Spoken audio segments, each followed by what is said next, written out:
Thank you, Gateway Church. Thank you. It is an honor to be with you today. It is great to be with my friends, our friends.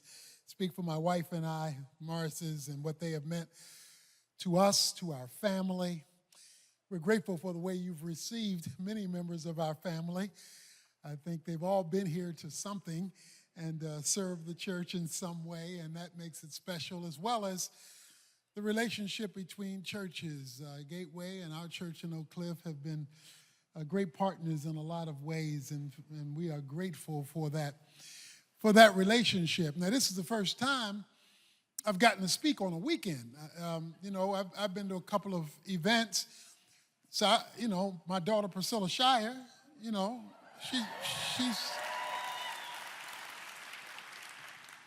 she's been here on the weekend. My son Anthony Jr., he's sung here on the weekend,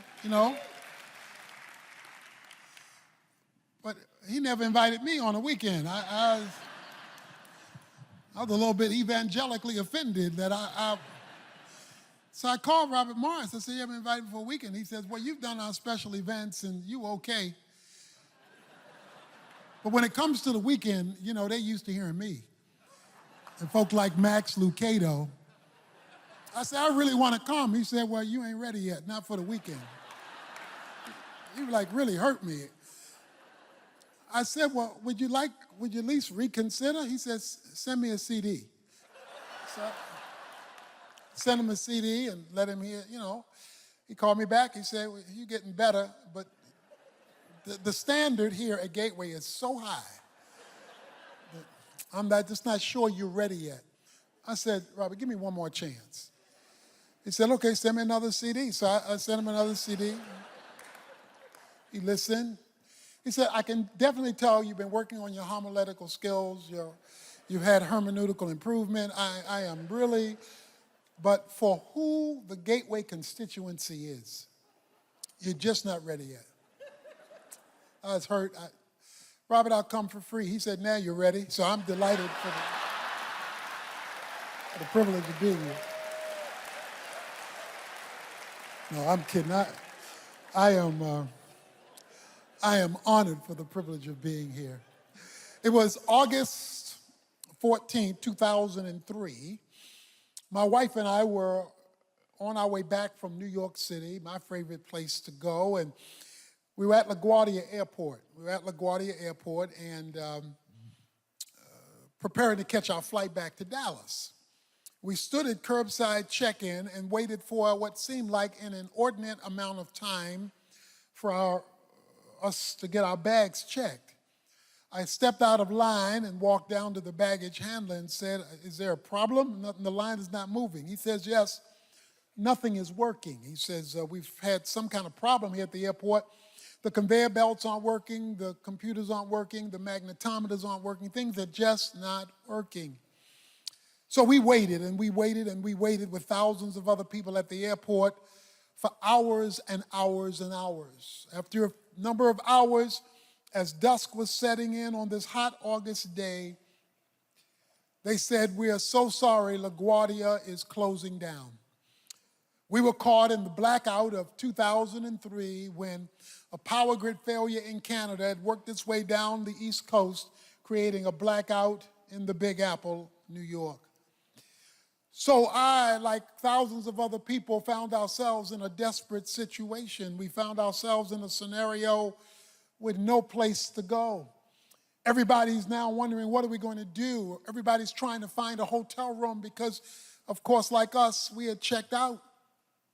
We called back to Dallas to our travel agent, and she said, I've been calling around, and there's one room left at the Crown Plaza LaGuardia. One room, but they can only hold it for 10 minutes because people are coming to get in. And so we hailed down a taxi. It's now dark. We walk into a candlelit hotel because, remember, there is no power in New York, so there are no lights. And we had to register by hand because the computers were not working. We had to go up to our room by flashlight because the lights were not working. We walked into the room with a flashlight on this hot, sticky evening, and my wife decided to see if she could pull back the curtain to pull up the window to see if we could get some night air in, since there was no air conditioning. She pulled back the curtain to open the window, and that's when we saw it. Immediately across the street was a Marriott hotel completely lit up. Inquiring minds want to know, how could there be this much light in the midst of this much darkness? And so we decided, since we had obviously gotten into the wrong hotel, to make our way down and to cross the street, because these hotels are directly across from one another, to see how this thing could be. So we went down, we crossed the street, there's music playing coming out of the hotel. People are sitting out laughing and full of joy, eating. We walk inside an air-conditioned hotel with TVs lining the foyer on CNN discussing how dark New York was. We are trying to make sense of what was a confusing situation. I found the assistant manager and I said, help me understand. Everything around is dark. The airport right over there is dark. Nothing is working. CNN is talking about it, and you are completely lit up. How can that be? He says, people have been asking us that all day, and it's really fairly simple. He said, when we built this hotel, we built it with a gas generator. So we have power on the inside that's not controlled by circumstances on the outside. We've got something within that's overriding that which is without.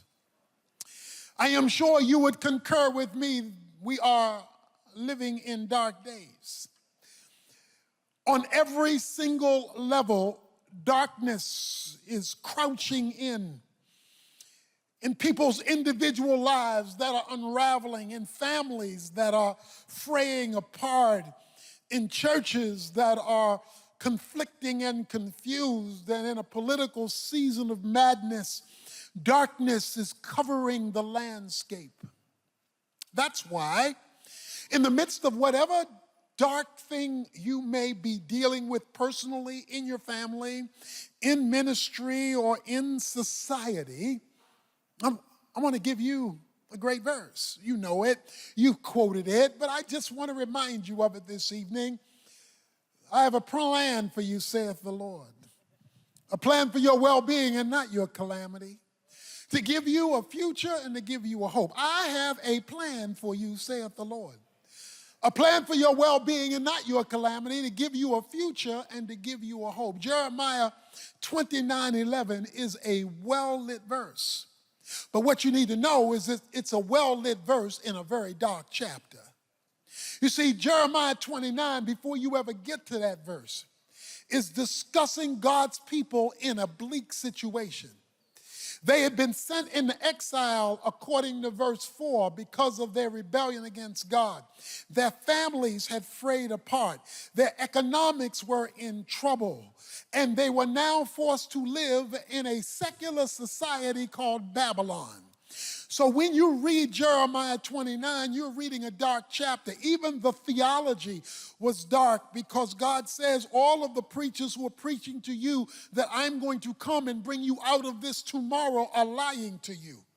So on every single level there was darkness. But in a dark chapter, I still have a well-lit verse.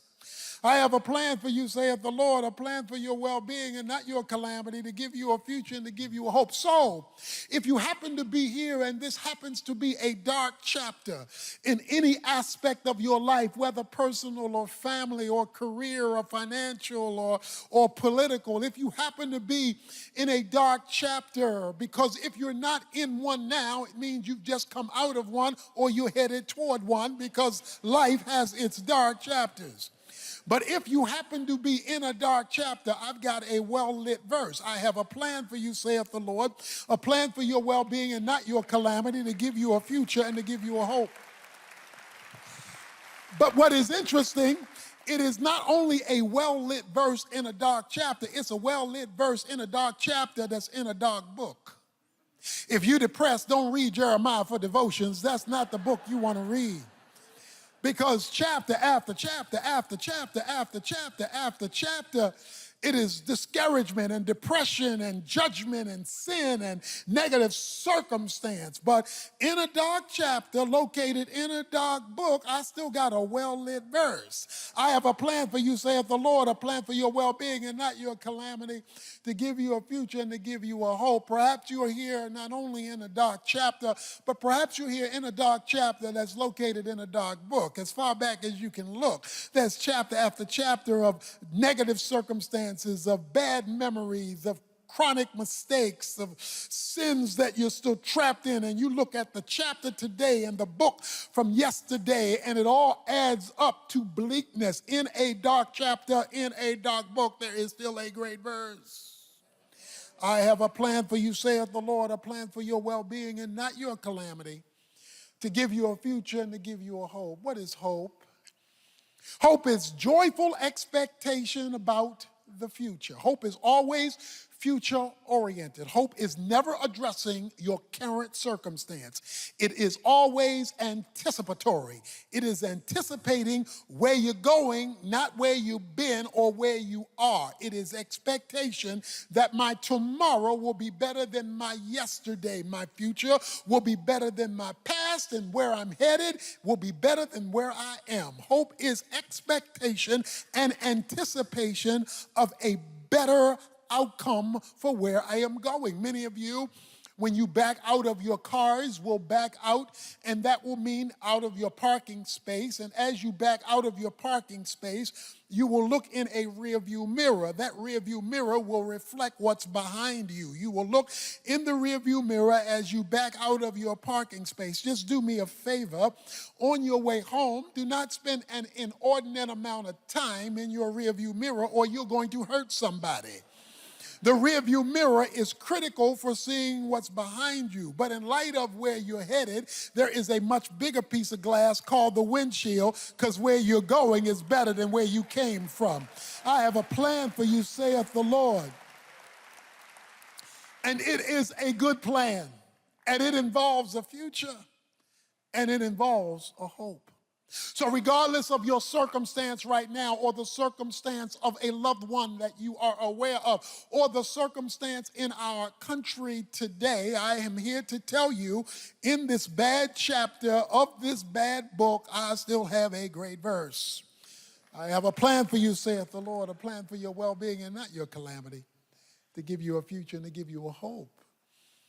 But that leads him to verses 11 and 12. We all know verse 11, but verse 12 and 13 says, then you will call upon me and come and pray to me, and I will listen to you. And you will seek me and find me when you search for me with all of your heart. He says, throughout the whole chapter and throughout the whole book, I know it's bad. He says, but even though it's bad, I have a plan. But before you realize the plan that I have for you, you got to come to me. You have to come to the planner in order to get the plan for the problem and predicament you find yourself in. I want to drive you to me. You must seek me. You must search for me. You must pursue me until you locate me, and you must do it with all your heart. This cannot be a casual effort. I want to know that you are serious about my person before I'm willing to share with you my plan. You see, what a lot of people want is the plan of God without the person of God. And God is saying, I will not give you my plan unless you get connected to my person, because the two are intricately and intimately attached. And so you must seek me and you must search for me, and until you do that with all of your heart, there can be no compromise, there can be no mixture, there can be no... See, one of the problems today is we have part-time Christians who want a full-time God. We have people who want to placate God, maybe go to church, maybe sing hymns, but who do not want to be ruled by the King of Kings and Lord of Lords, but they want the full-time attention. He says, no, it must be with all of your heart. And so he put them in a situation in a pagan culture with a pagan government under a pagan rule, where they were under pagan pressure to get their undivided attention.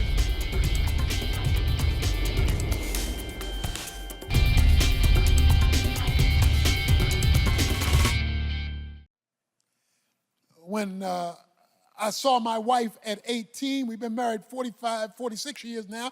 And when I met her at 18, this pretty girl, I mean, she caught my undivided attention. The problem was she was not responding at the rate to which I was accustomed. I mean, girlfriend was moving a little slow, so I had to help her sister out. So I'm from Baltimore, and there was an amusement park in Baltimore called the Gwynn Oaks Amusement Park, and they had a ride called the Wild Mouse.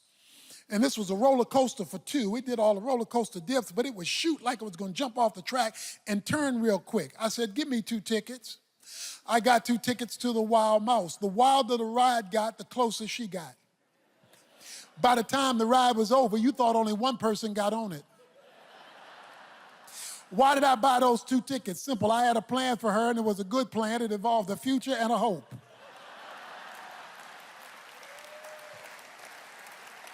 But what I had to do was create a situation first.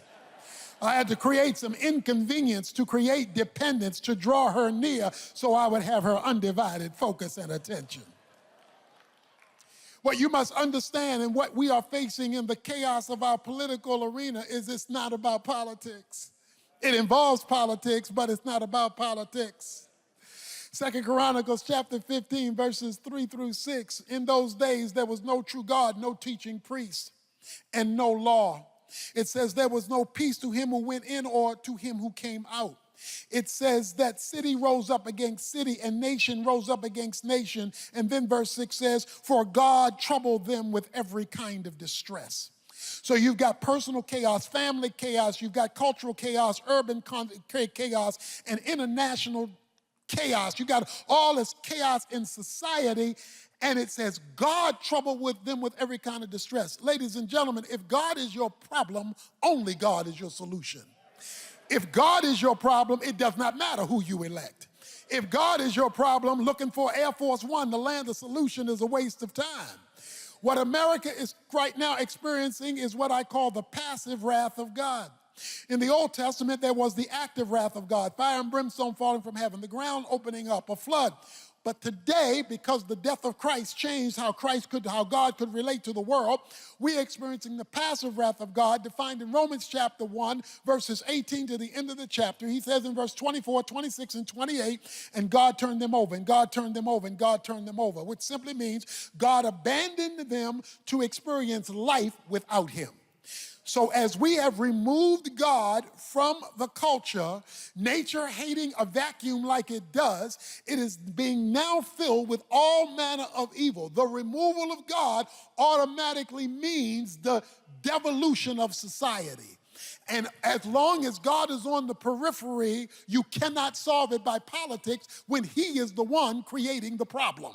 For God troubled them with every kind of distress. But that's why I love 2 Chronicles chapter 15, verse 4, because it says, in their distress, when it got so bad they couldn't take it anymore, when it got so deep they couldn't handle it anymore, in their distress they cried out to the Lord, and it says he let them find him. What God is trying to do in our culture, in our personal lives, in our families, in our churches, and most certainly in our society, is to break us of our independence to the point where we become desperate enough for him that we give full attention to him so that we can get a response from him. He says in Jeremiah 29, if you seek me, and if you search for me, and if you pursue me, I am going to let you find me if you do it with all of your heart. What is desperately in need today is the return of God's presence in our midst. And God always starts with his people. God never skips the church house to fix the White House. He always starts with the condition of his people. Ephesians 3:10 says God checks with the church before he addresses the principalities and the powers. Because if he can't get our attention, what makes you think he can get their attention? And so what God is after is what he was after in Israel. He says, I have a plan for you. And I have a good plan for you. It is a workable plan. It is an achievable plan. It is a revival plan, if you will. But you will never see the planning until you return to the planner. God can no longer be an addendum to our lives. We can no longer be satisfied with just casual Christianity. This is not a time, as I like to say, this is not a time for secret agent Christians, spiritual CIA representatives, or covert operatives. Everybody else is coming out the closet. You might as well come out too. This is the time. This is the time. On your job, if you are accused of being a follower of Jesus Christ, there should be enough evidence to convict you, and you should not be found innocent of all charges. It should be absolutely clear that you are a God chaser, that you are running after God, and you are loyal to the lordship of Jesus Christ, and you are going to make it clear, appropriate, but clear that this is where you stand, because everything God does from heaven to history comes through Jesus Christ. For Jesus Christ is the God-man who touches heaven, whose feet is firmly planted on earth, and through the context of his body, that determines what he does in the culture. So while we're waiting on November 8th to see what happens up there, we better start worrying what God is doing from here, because that will determine what happens or does not happen in Washington, D.C. And if God could find, do you know the reason Sodom and Gomorrah was destroyed was not merely because of immorality and oppression. The Bible says both were operating in Sodom and Gomorrah. He says the additional reason Sodom and Gomorrah was destroyed was Abraham couldn't find 10. He came up with a deal with God. He said, God, if I can find 50 folk who are going to follow you, will you save Sodom and Gomorrah, Dallas-Fort Worth, for the sake of the 50 righteous? God says, if you find me 50 righteous, I will save the culture for the sake of the 50. Well, he said, I couldn't find 50. What about 40? God says, same deal. He couldn't find 40. What about 30? Couldn't find them. What about 20? Couldn't find them. What about 10? He said, okay, if you find 10 folk who are going to do it my way, I will save the culture for the 10 righteous people. So why was Sodom and Gomorrah destroyed? It was destroyed not only because sinners were sinning, it was destroyed because the righteous couldn't be located. And it is the presence or absence of the righteous that determines what God will do in the culture. Now, he did have a great guy there. His name was Lot. But Lot suffered from the American disease of personal peace and affluence. See, he was only worried about himself and his economic progress. He didn't win his own sons-in-laws because they didn't believe him. His wife and daughter, they left with him, but on their way out of town, his wife remembered Neiman Marcus and Saks and North Park, and she looked back and became a pillar of salt. Two daughters had an incestuous relationship with her father. If this man would have just won his own family, that would have made 6. If each one of them would have won 1, that would have made 12. Abraham would have found 10. Sodom and Gomorrah would still be on the map. You see, when God's people can't be located, the culture is in trouble. And so we are now faced with a calamitous situation in our nation. Now, if Jesus is coming back, you don't have to worry about any of this if he's coming back tomorrow. But if he's not coming back for another 100 or 200 years, you better worry about all of this, because this is your children, your grandchildren, your great-grandchildren. If they're going to grow up in some kind of world, it will be either one influenced by the righteous or it'll be one taken over by the enemy, and God will decide that based on us. And when he makes the decision, because he's got our undivided attention, when there are full-time Christians and not part-time saints, when there are people who have made their point of reference God's point of view on any and every subject matter, when that becomes their cry toward heaven, he says, then they will hear from me. Let me say a word about prayer. You know, I had a brand new book come out called Kingdom Prayer. Kingdom prayer is like having direct TV. When you have direct TV, you got a satellite up there, and that satellite is responsible for delivering programming. But in your house, you got a receiver. That receiver is designed to receive programming sent from the satellite through the receiver to your television screen. Your television screen gives you a picture of what the receiver has pulled down based on a satellite that you can't see. Now, when you pull down a picture or an event on one of those many, many stations, you are not creating anything up there. All you're doing is grabbing what has already been pre-programmed up there, drawing it down to where you are. Now, if you ignore the receiver, you're wasting time expecting to see a picture on your television screen. See, what a lot of us want is we want to see a picture of God at work when the receiver is not working. You see, God will only let you see what he's up to if you're in a position to receive it. What you receive, you don't create. God has already, in his providential sovereignty, determined the programming that will be available to you, your family, your church, and this nation. You don't create programming through prayer. What you do is you suck down the programming that has already been determined in heavenly places to the receiver of your life so you can see it on the screen of your humanity.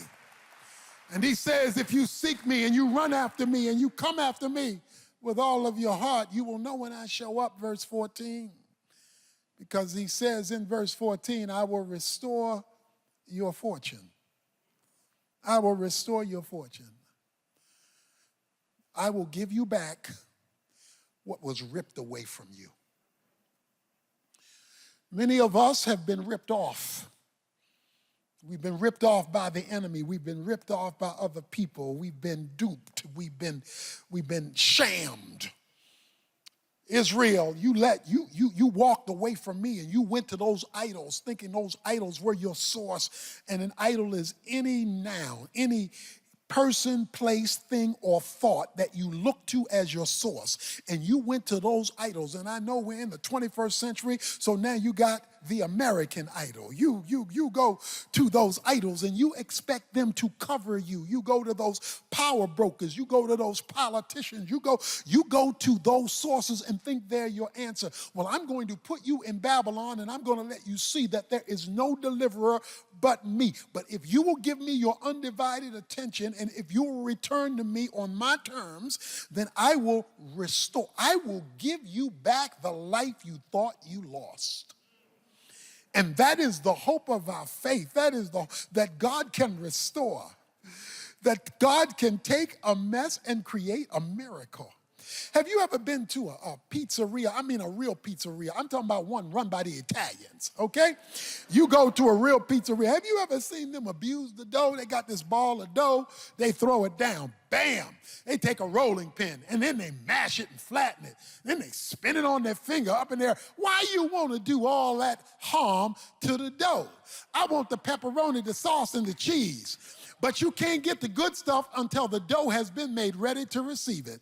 And until God can get us in the place that he wants us, he can't give us the good stuff that we're asking for, wanting, and needing. But if we ever let him have his way with us, according to his will, getting his undivided attention, he can let us see what the good stuff feels like, tastes like, what the good stuff is when God shows up in the midst of our hopelessness.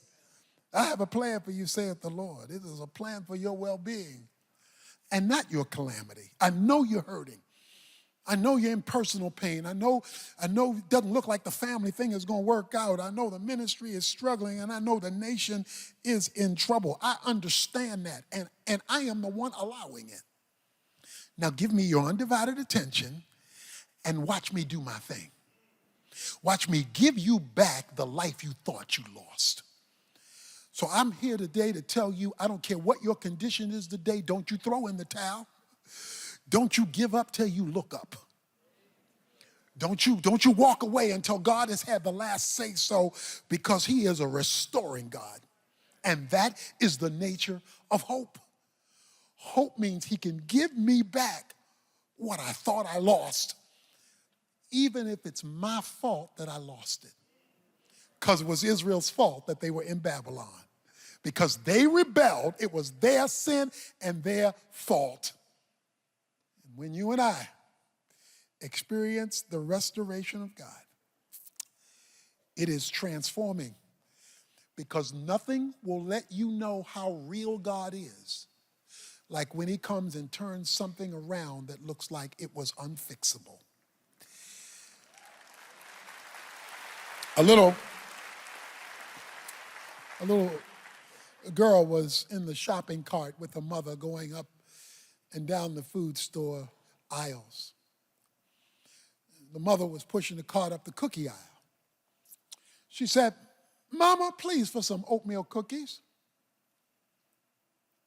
Mother said, "No, you've had too many sweets today. No oatmeal cookies." Mother went up another aisle. "Mama, I would really like some oatmeal cookies."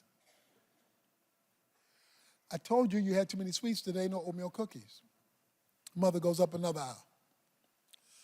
"I don't think you understand, Mama.